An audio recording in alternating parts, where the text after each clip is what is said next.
Hello मेरे प्यारे students, कैसे हैं आप सब। आई होप आप सब अच्छे होंगे। आपकी स्टडीज बहुत ही जबरदस्त चल रही होगी। मेरा नाम है इंजमाम खान। स्वागत करता हूं आपका हमारे शानदार यूट्यूब प्लेटफॉर्म जिसका नाम है एफएमआई करियर इंस्टीट्यूट।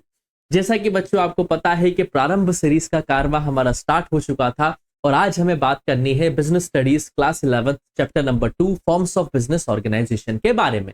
अगर अभी तक आप लोगों ने चैप्टर नंबर 1 को अच्छी तरीके से नहीं पढ़ा है तो आप प्लेलिस्ट में जाके देख सकते हैं। वहां पे आपको चैप्टर नंबर 1 के सभी लेक्चर सीक्वेंस वाइज में मिल जाएंगे और साथ के साथ इस चैप्टर नंबर 2 के प्रीवियस जो लेक्चर्स है बेटा वो भी आपको यहाँ पे देखने को मिल जाएंगे। और अगर अभी तक आपने उनको रिवाइज नहीं किया है तो फटाफट से प्लेलिस्ट में जाएं और उन लेक्चर्स को आप रिवाइज करें और नोट्स साथ के साथ बनाते रहें ताकि आपको किसी प्रकार की कोई दिक्कत ना हो। फिर भी अगर कोई डाउट आपको रह जाता है तो आप अपने सवालों को बेहिचक कमेंट सेक्शन में छोड़ सकते हैं। वहां पे हम आपके सवालों के जवाब दे देंगे। और वीडियोस अगर आपको पसंद आ रही हैं तो वीडियोस को लाइक करें, दोस्तों के साथ शेयर करें और चैनल को सब्सक्राइब करना ना भूलें ताकि आपको वीडियोस के नोटिफिकेशंस टाइम टू टाइम पे मिलते रहें और आप अपनी स्टडीज को और भी स्ट्रांग कर सकें। चलिए बेटा एक बार हम फटाफट से देख लेते हैं कि हमने प्रीवियस लेक्चर में क्या क्या पढ़ लिया था।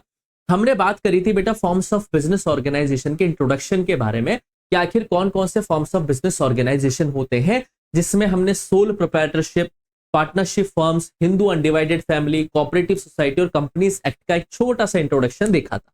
उसके बाद के लेक्चर में हमने सोल प्रोप्राइटरशिप को बहुत अच्छी तरीके से समझा था, जिसमें एक सिंगल ओनर होता है, जिसमें मैनेजमेंट, कंट्रोल, प्रॉफिट और लॉस सारा का सारा उसी का होता है।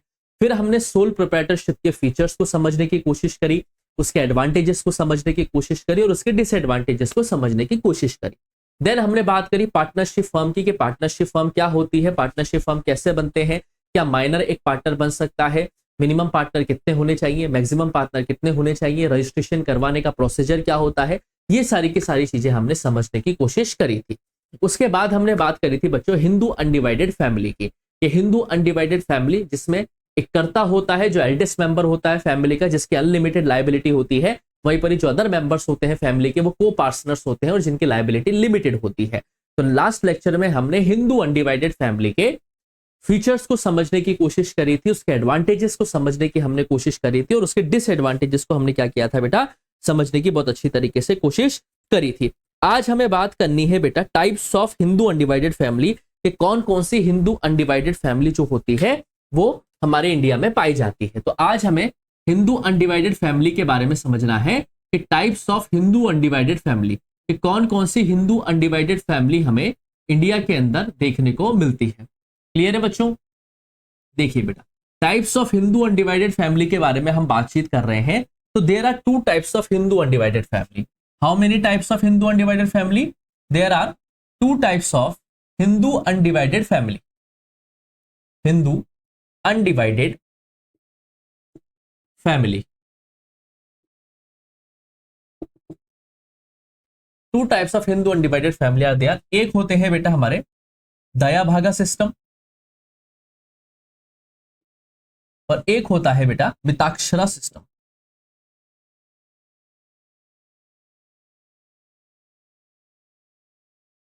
नोट कीजिए बेटा ऐसे, एक होता है दया भागा सिस्टम और एक होता है मिताक्षरा सिस्टम।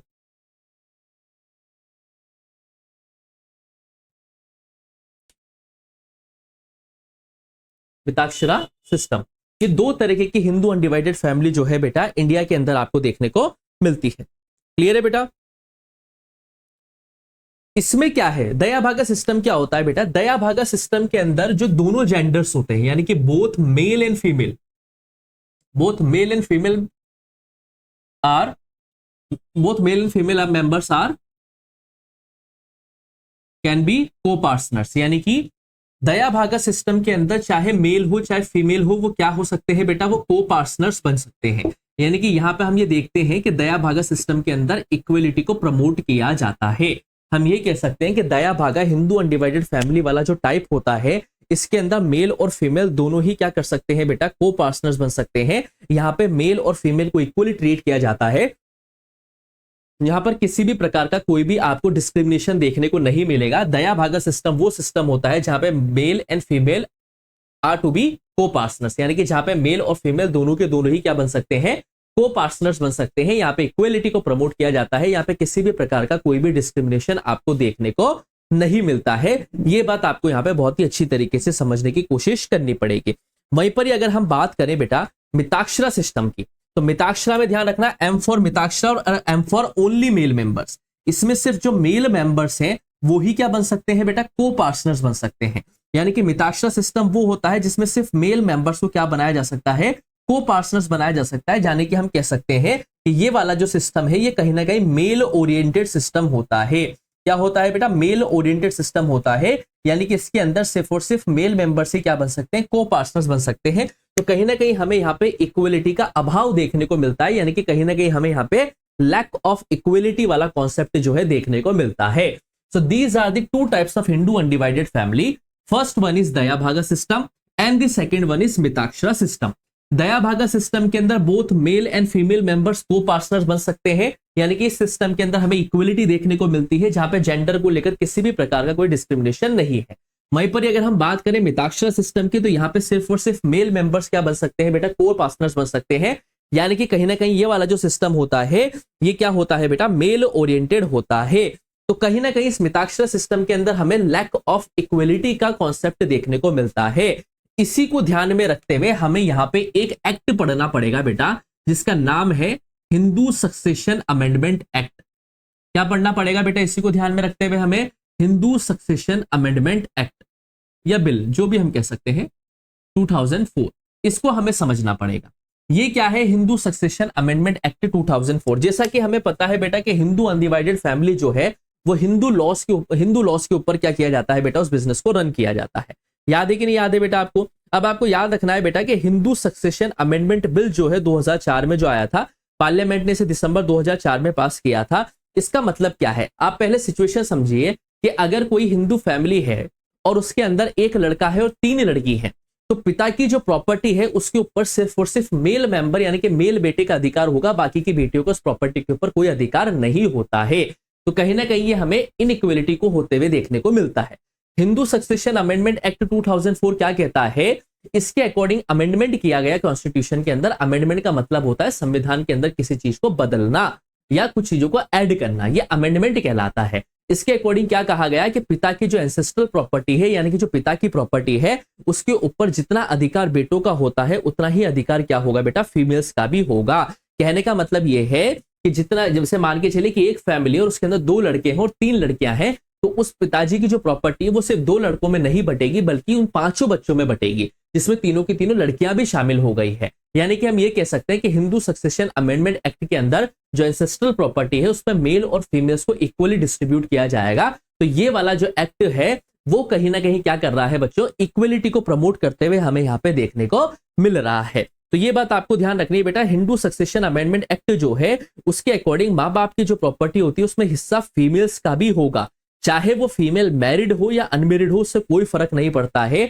यानी कि हम ये कह सकते हैं कि हिंदू सक्सेशन अमेंडमेंट एक्ट जो है वो इक्वलिटी को प्रमोट करने वाला एक्ट है, क्योंकि मिताक्षरा सिस्टम के अंदर हमने देखा कि यहाँ पे सिर्फ मेल मेंबर्स को पार्टनर्स बन सकते हैं, मेल ओरिएंटेड सिस्टम है। इसी को ध्यान में रखते हुए हिंदू सक्सेशन अमेंडमेंट एक्ट के अंदर क्या बात की गई है कि जो पिताजी की प्रॉपर्टी है उस पर जितना अधिकार मेल्स का है उतना ही अधिकार उस पर फीमेल्स का भी होगा। तो कहीं ना कहीं हिंदू सक्सेशन अमेंडमेंट एक्ट जो है वो इक्वलिटी को प्रमोट करता हुआ यहां पे देखने को मिलता है। इज दैट क्लियर और नॉट बच्चों? यहां तक क्लियर है? एक बार इसको फटाफट से नोट कर लीजिए।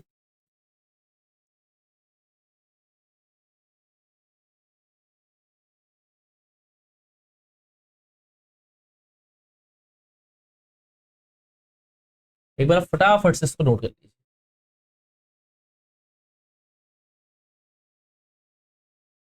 क्लियर है बेटा? तो बेसिकली एक बार देखा जाए तो हमने फटाफट से 3 फॉर्म्स ऑफ बिजनेस ऑर्गेनाइजेशन को पूरी अच्छी तरीके से कंप्लीट कर लिया है बेटा। हमने बात करी सोल प्रोप्राइटरशिप को, जिसमें हमने सोल प्रोप्राइटरशिप को बहुत ही अच्छी तरीके से समझा। फिर हमने बात करी पार्टनरशिप फर्म के बारे में, पार्टनरशिप फर्म को भी हमने बहुत अच्छी तरीके से समझने की कोशिश करी। और देन उसके बाद हमने अभी अभी रिसेंटली कंप्लीट किया है हिंदू अनडिवाइडेड फैमिली को। अब हमें पढ़ना है बेटा 4th form of business organisation, जो हमारे 4थे नंबर का फॉर्म ऑफ बिजनेस ऑर्गेनाइजेशन है, जिसे हम बोलते हैं बेटा कोऑपरेटिव सोसाइटी। जिसे हम क्या बोलते हैं बच्चों? Cooperative society. इसे अब हमें क्या करना है बेटा, यहाँ पे समझने की कोशिश करनी है कि आखिर कोऑपरेटिव सोसाइटी क्या होती है। कोऑपरेटिव सोसाइटी को अब हमें क्या करना है बेटा, यहां पे समझने की कोशिश करनी है कि आखिर कोऑपरेटिव सोसाइटी क्या होती है, हमें यह समझना पड़ेगा। तो कोऑपरेटिव सोसाइटी का मतलब आपको सबसे पहले समझना है कि what do you mean by this term cooperative society, यानी कि इसका मतलब क्या है। तो इसका मतलब क्या है बेटा, जब कुछ लोग मिलके एक साथ आते हैं, ठीक है, working together for common purpose, working together for common purpose. Purpose सबका क्या है बेटा, कॉमन है। पर्पस सबका क्या है बेटा, कॉमन है। याद रखना बेटा, working together for common purpose, याद रखना बेटा, साथ में काम कर रहे हैं कॉमन पर्पस के लिए, ठीक है। उद्देश्य क्या है, वेलफेयर मोटिव। उद्देश्य क्या है बेटा, वेलफेयर मोटिव, यानी कि सबका उद्देश्य क्या है, वेलफेयर है, ठीक है। और साथ के साथ जो वॉलेंट्री एसोसिएशन होती है, वॉलेंट्री एसोसिएशन मतलब इसके अंदर जो मेंबर्स बनते हैं बेटा वो इच्छा से बनते हैं, वो जब चाहे आ सकते हैं, जब चाहे क्या कर सकते हैं, जा सकते हैं। वॉलेंट्री का मतलब होता है इच्छा से होना, वॉलेंट्री एसोसिएशन का मतलब क्या होता है बेटा, इच्छा से होना। हम कहते हैं कोऑपरेटिव सोसाइटी वो चीज होती है बेटा जिसमें कुछ लोग मिलकर एक साथ काम करते हैं, जिनका कॉमन पर्पस होता है बेटा, साथ के साथ ये अपनी इच्छा से आते हैं और वेलफेयर मोटिव करना इनका क्या होता है, वेलफेयर इनका क्या होता है बेटा, मेन ऑब्जेक्टिव होता है। इसको अपन डिटेल्स में आगे और फर्दर लेक्चर्स में समझेंगे कि कोऑपरेटिव सोसाइटी में कौन से लोग वर्क एक साथ करते हैं, कॉमन पर्पस इनके बीच में क्या रहेगा, वेलफेयर इनका मोटिव रहता है और वॉलेंट्री एसोसिएशन ये होती है। यहां पे आपको ये ध्यान रखना है बेटा कि कोऑपरेटिव सोसाइटी का रजिस्ट्रेशन करवाना कंपलसरी होता है। जैसे हमने पढ़ा कि पार्टनरशिप का रजिस्ट्रेशन करवाना कंपलसरी नहीं है। अगर आप नहीं चाहते कंपलसरी रजिस्ट्रेशन करवाना तो मत करवाएं, लेकिन कोऑपरेटिव सोसाइटी का आपको रजिस्ट्रेशन करवाना क्या है बेटा, कंपलसरी है। यानी कि अगर आप कोऑपरेटिव सोसाइटी रन कर रहे हैं या कोऑपरेटिव सोसाइटी वाला फॉर्म ऑफ बिजनेस ऑर्गेनाइजेशन आप रन कर रहे हैं, तो कोऑपरेटिव सोसाइटीज एक्ट 1912, क्या बात मैं कर रहा हूं बेटा आपसे, कोऑपरेटिव सोसाइटीज एक्ट 1912 बात हो रही है, कोऑपरेटिव सोसाइटीज एक्ट 1912 यानी कि 1912 के अकॉर्डिंग आपको क्या करना है बेटा, कोऑपरेटिव सोसाइटी का रजिस्ट्रेशन करवाना मैंडेटरी होता है। और कम से कम इसमें 10 मेंबर्स की रिक्वायरमेंट रहती ही रहती है। जैसे पार्टनरशिप के अंदर मिनिमम 2 पार्टनर्स चाहिए होते हैं बेटा, वैसे ही कोऑपरेटिव सोसाइटी को रन करने के लिए एटलीस्ट 10 मेंबर्स, या हम कह सकते हैं एटलीस्ट 10 एडल्ट मेंबर्स की रिक्वायरमेंट रहती है। किसकी रिक्वायरमेंट रहती है बेटा, 10 एडल्ट मेंबर्स की रिक्वायरमेंट रहती है बेटा रजिस्ट्रेशन करवाने के लिए। ये बात आपको यहां पे ध्यान रखना पड़ेगा बेटा कि पार्टनरशिप फॉर्म के अंदर रजिस्ट्रेशन करवाना कंपलसरी नहीं है, वेयर हम बात कर रहे हैं कि कोऑपरेटिव सोसाइटी का रजिस्ट्रेशन करवाना कंपलसरी होता है और एटलीस्ट 10 एडल्ट मेंबर्स इसके चाहिए रजिस्ट्रेशन के लिए। क्लियर है बेटा। और जितनी भी कैपिटल होगी वो सभी के सभी मेंबर्स अपने साथ लेके आएंगे बेटा, और इसकी मेंबरशिप कोई भी हासिल कर सकता है, क्योंकि हमने अभी पढ़ा है कि वॉलेंट्री एसोसिएशन है, यानी कि ओपन फॉर ऑल है, सभी के लिए खुली हुई है, सभी इसके क्या बन सकते हैं बेटा, मेंबर्स बन सकते हैं। तो आज जो हमने ये लेक्चर पढ़ा है इसमें बस हमने कोऑपरेटिव सोसाइटी का बेसिक इंट्रोडक्शन लिया है कि आखिर कोऑपरेटिव सोसाइटी क्या होती है, ठीक है, इसका रजिस्ट्रेशन करवाना कंपलसरी होता है या नहीं होता है, और कोऑपरेटिव सोसाइटीज एक्ट 1912 के तहत इसका रजिस्ट्रेशन करवाना मैंडेटरी है, और कम से कम 10 मेंबर्स की यहाँ पे क्या रहती है बेटा, रिक्वायरमेंट रहती है। अब इसके फीचर्स क्या क्या हैं, इसके एडवांटेजेस क्या क्या हैं, इसके डिसएडवांटेजेस क्या क्या हैं, या फिर टाइप्स ऑफ कोऑपरेटिव सोसाइटीज और क्या क्या होती हैं, किस किस तरीके की कोऑपरेटिव सोसाइटीज होती है, वो सारी की सारी जो है वो आगे हम फर्दर लेक्चर्स में डिस्कस करने वाले हैं, क्योंकि एक नया टॉपिक है कोऑपरेटिव सोसाइटी का। तो अगले लेक्चर में हम इस कोऑपरेटिव सोसाइटी के टॉपिक को पूरा कंप्लीट करने की कोशिश करेंगे। आई होप आपको ये लेक्चर समझ में आया होगा। फिर भी अगर आपको कोई डाउट रहता है इस लेक्चर से रिलेटेड तो कमेंट सेक्शन में आप अपने सवालों को छोड़ सकते हैं, और वीडियोस अगर बच्चों आपको पसंद आ रही है तो वीडियोस को लाइक करें, दोस्तों के साथ शेयर करें, और चैनल को सब्सक्राइब करना आपको ना वही भूलना है, ताकि आपको वीडियोस के नोटिफिकेशंस टाइम टू टाइम मिलते रहें। जल्दी ही मिलूंगा आपसे नेक्स्ट लेक्चर में, तब तक के लिए आप लोग पढ़ते रहिए, मस्त रहिए। Thank you.